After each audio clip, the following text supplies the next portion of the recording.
Здраво на сите. На 15 јули имаме една конјукција измеѓу Марс и Уранус на 26 степен во знакот Бик. Меѓутоа, таа енергија не е сама. Тука е приклучен исто и фиксната звезда Алгол, која што исто така се наоѓа на 26 степен во знакот Бик. Секако важно е за сите они од вас кои што имаат планети на 26 степен во знакот Бик, вие највеќе оваа енергија ќе ја почувствувате. Сите астролози моментално во целава наша планета зборуваат за оваа демонска енергија, затоа што оваа фиксна звезда Алгол зборува за една демонска енергија. Меѓутоа, кога ќе ја знаеме митолошката приказна на Алгол, што значи на Медуза, која што е представена преку Медуза, ќе можеме нешто подобро да разбереме. И тогаш ќе не мора да имаме страф.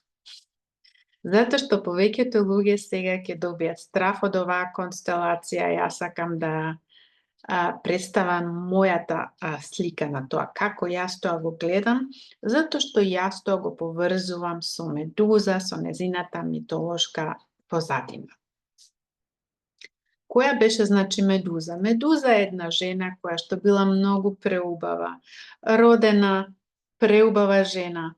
И значи во оваа приказна имаме 4 улоги, главни личности, тоа е секако Медуза, потоа Атена, Посајдон и Перзеус. Што се случува сега тука? Затоа што она е една невина жена која што била преубава. Атена, богињата на градот Атина, значи она имала свој павилјон, имала она свој двор каде што сакала да биде исто така кралица на овој град и сака све тоа да го задржи, да биде по нејзино влијание. И има тука некој сукоп со Посајдон, затоа што и он тоа исто го сака. Сега, има нашле една жртва. Која ќе биде таа жртва? Тоа е секако Медуза. И се знае тоа дека жените меѓу себе секогаш се некогаш така пољубоморни. Исто така Атена била исто така, да речеме, некогаш пољубоморна затоа што оваа преубава жена.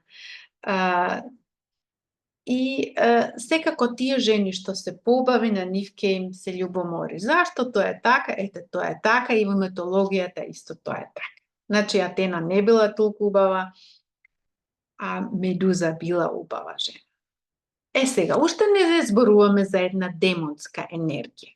Тоа доаѓа, што значи, оваа енергија, пред да престане демон, е веќе една преубава жена, која што сите мажја биле одушевени од незината енергија. Значи, незината коса била нешто многу специјална, незините очи биле толку, да речам, енергетски, што секој момче, секој маж ке може да предизвика некоја, да речам, некоја страственост. Што се случува понатаму? Како што реков, Атена била исто така љубоморна на Медуза. И понатаму Посајдон, како што реков, на Атена имаат меѓу себе еден сукоп и сега наоѓаат една личност која што ќе може да биде жртва за нив. Така се приближува Посајдон на Медуза и сака да има со неа, да биде интимен. Сега, во митологијата уште не е одлучено и не се знае точно дали она со него има некоја љубовна врска или дали он не ја силува. Тоа не е сигурно уште. Меѓутоа, ајде да идеме по оваа верзија дека не ја силува во дворецот на Атена. И она тоа го видела и Значи, во неја се створило еден таков немир и зло. Значи, незиното зло толку било јако што ја сакала да ја казне. И така ја казнела Медуза, што ја претворила, значи, во еден демон. Значи, една невина личност постанува во демон. Затоа што треба да се знае оваа митолошка приказна. Ние можеме едноставно да кажеме, да, ако го погледнеме алгол, знаеме така дека таа е демонска енергија. Меѓутоа, ние не ја знаеме позадината. Зашто е тоа така? А ако ја прочитаме митолошката приказна, секако ќе добиеме тука одговор за тоа. Што се случува понатаму? Атена ја казнува Медуза, што значи ја претворува во еден демон. Што се случува во... значи, наместо неја да ја заштити, да биде заштитена од неја, она не за ја казни, затоа што она мислела дека она има некоја љубовна врска со Посајдон, а она не може Посајдон да го поднесе. Зашто? Затоа што Посајдон сакал од неја исто така да биде владар на овој град. И ја претворува едноставно во еден демон. Таа демонска енергија на Медуза, значи оваа жена добива коса со змии на главата. Значи има така еден поглед. Секој човек што неја ја погледал ќе се претвори, едноставно ќе биде смртен. Ќе биде претворен во еден камен, едноставно. Ќе го снема. Значи, таа една деструктивна, многу јака деструктивна енергија. Сега, по моето тумачење, како можам тоа да го гледам, секој од нас ќе може да стане демон, ако на некој такво нешто му се случи. Ја мислам дека нема никој кој што ќе каже, ајде ти можеш да ме згазнеш, да ми направиш нешто лошо, а ја на тоа ќе речем, окей, добро, ништо не е тоа лошо. Значи, секој од нас ќе има тие две енергии во себе. Секој од нас може да биде добар и лош. Сега исто така и оваа енергија на алгол ќе можеме да ја погледнеме. Значи, имаме две енергии. Една енергија која што е родена, секој човек се раѓа, не се раѓаме ние да бидеме демони, не се раѓаме одма да бидеме демон. Демон ќе те направат луѓето. Ситуациите ќе те направат да бидеш демон. Тоа е тоа битна поента.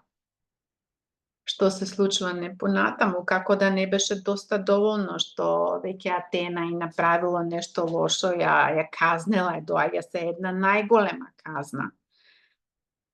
Така да ова митолошка приказна завршува многу драматично и многу тажно. Значи, Перзеус, кој што е син на Јупитер, он добива задача да ја уништи Медуза.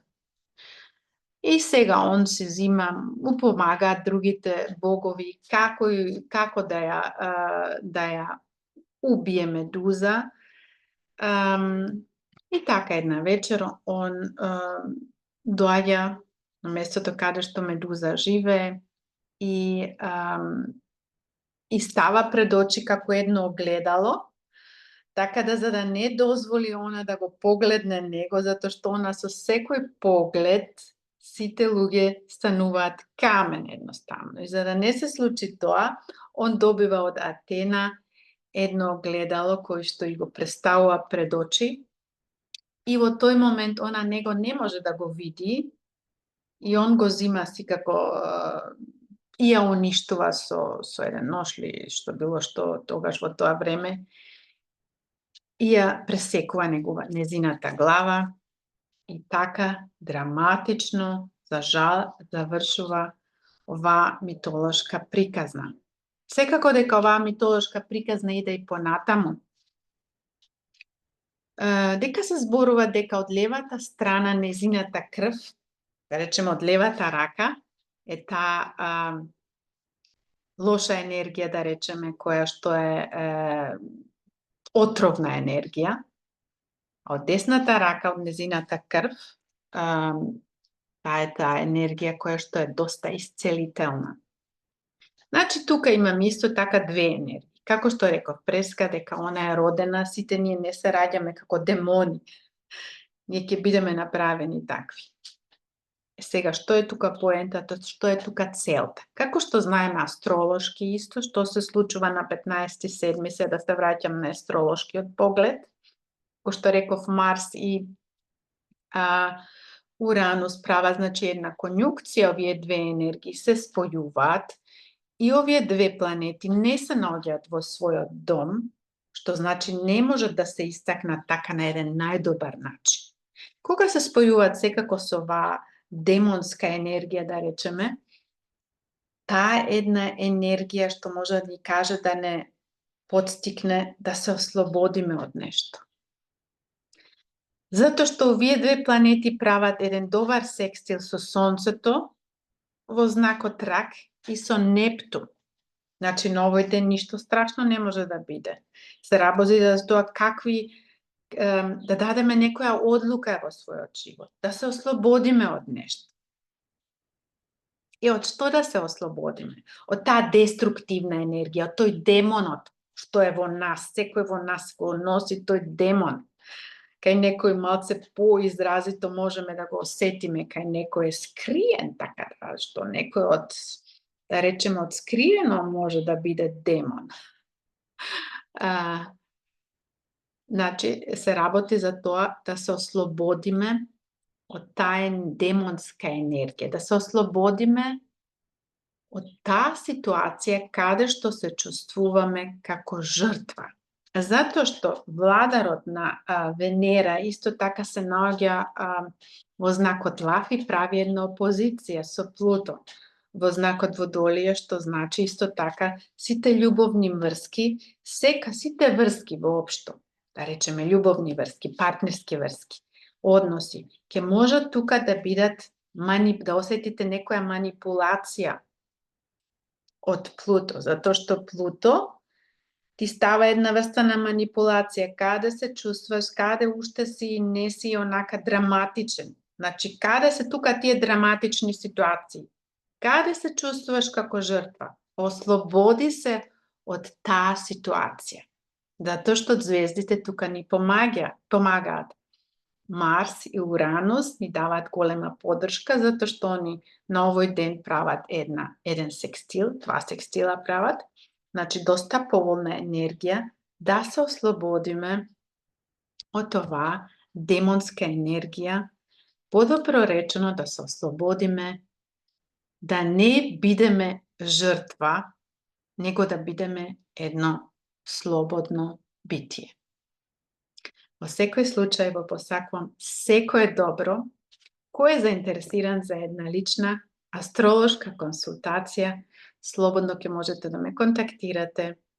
Ќе ви ги поставам сите податоци испод ова мое видео. Ако ви се допадна видеото, абонирајте го мојот канал. Ја ви посакувам секое добро. До скоро. Чао!